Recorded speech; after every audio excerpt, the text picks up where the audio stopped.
Hello বন্ধুরা, কেমন আছো সবাই? আশা করি সবাই ভালো আছে। তোমাদের ভালোবাসাতে আমি অনেক ভালো আছি। তো বন্ধুরা, আজকে একটু মাটন বানাবো। অনেক দিন মাটন খাওয়া হচ্ছে না। তো কর্তামশাই আজকেও বললাম যে বলতে একটু মাটন এনেছে। তো আজকে একটু মাটনই রান্না করি। তো আমি যেভাবে রান্না করি সেইভাবে তোমাদের সঙ্গে শেয়ার করছি আমি কিভাবে রান্নাটা করি।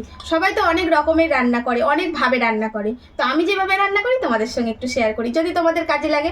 তো চলো, এই যে এখানে 500 গ্রাম মাটন এনেছে। মাটনটাকে আমি ভালো করে ধুয়ে নিয়েছি, দেখো, পরিষ্কার করে।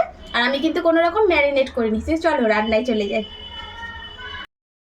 তো বন্ধুরা, এখানে কড়াই বসিয়ে দিয়েছি আর কড়াইয়ের মধ্যে বেশ খানিকটা সরিষার তেল দিয়ে দিয়েছি। আর আমি কিন্তু মাটনটা রান্না করি সরিষার তেলে।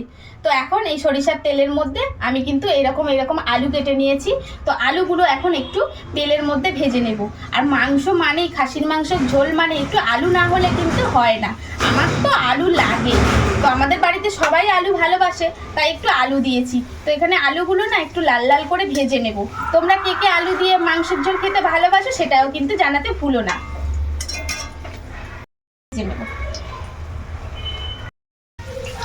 তো আলুর মধ্যে একটু হলুদও দিয়ে দিলাম, আর এখন একটু সামান্য করে লবণও দিয়ে দেব। তাহলে কি হয়, এই আলুটা ভাজার পরে আলুটা খুব সুন্দর স্বাদ হয়।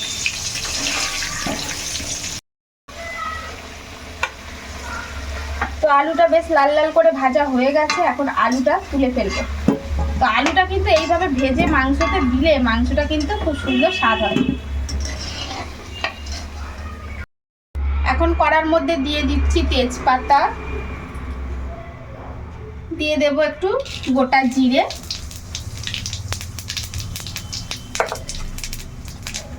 এখন দিয়ে দেব পেঁয়াজ কুচি, আর এখানে আছে কাঁচা লঙ্কা কুচি। তো এখন এইগুলো দিয়ে এই পেঁয়াজটা একটু লাল করে ভেজে নেব।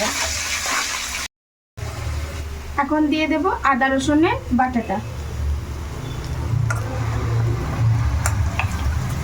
আর দিয়ে দেব জিরে বাটা, আর দিয়ে দেব একটু অল্প করে টমেটো। এখন এটা ভালো করে একটু এর সঙ্গে কষাবো।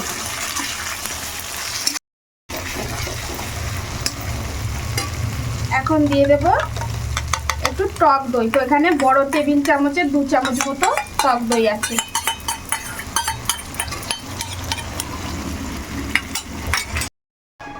এখন এইবারে এর মধ্যে দিয়ে দেব হলুদ। তো এখানে আমি 2 চামচ হলুদ দিয়ে দেব।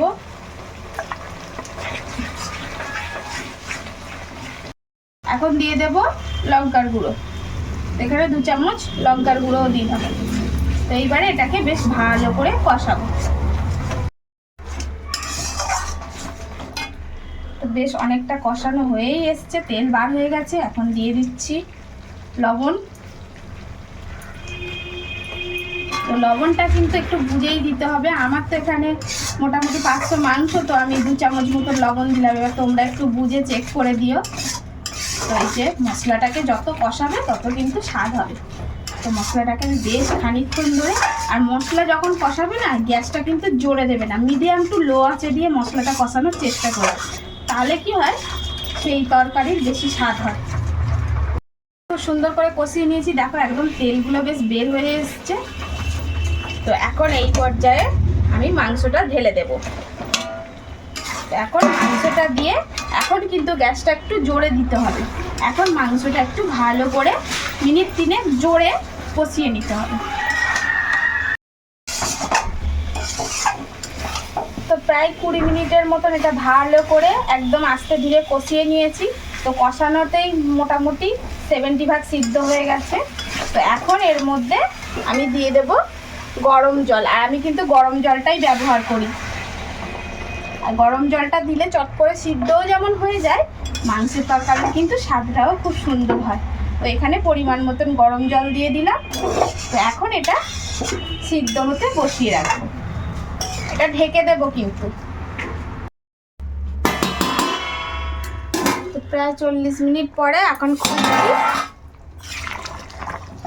40 মিনিট ঢাকা ছিল, কিন্তু মাঝে একবার খুলে আলুগুলো দিয়ে দিয়েছিলাম। এখন সব কিছু সিদ্ধ হয়ে গেছে আর একদম তরকারিও রেডি। তো ঝোল যে যেমন রাখতে চাও, তো আমি এরকমই রাখবো। তো এখন এই যে বেটে রেখেছি গরম মশলা, দারচিনি, এলাচ আর লবঙ্গ, তো এখন এটাও দিয়ে দেবো। তো এবার একটু নাড়িয়ে নেব আর একটুখানি ফুটিয়ে নেব।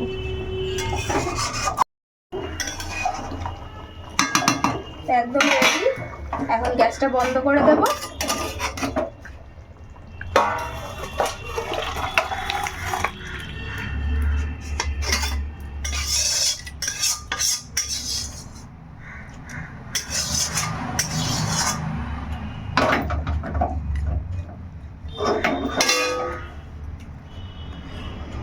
তো বন্ধুরা, আলু দিয়ে লাল লাল খাসির মাংসের ঝোল একদম রেডি। তো কেমন হয়েছে প্লিজ কমেন্টের মাধ্যমে জানিয়ে, আর তোমরা কি কেমনভাবে রান্না করো, আমার মতন কি রান্না করো সেটাও কিন্তু জানাতে ভুলো না। তো এখনকার মতন আসি, টাটা, ভালো থাকবে, সুস্থ থাকবে, সাবধানে থাকবে, দেখা হচ্ছে নতুন কোনো ভিডিওতে।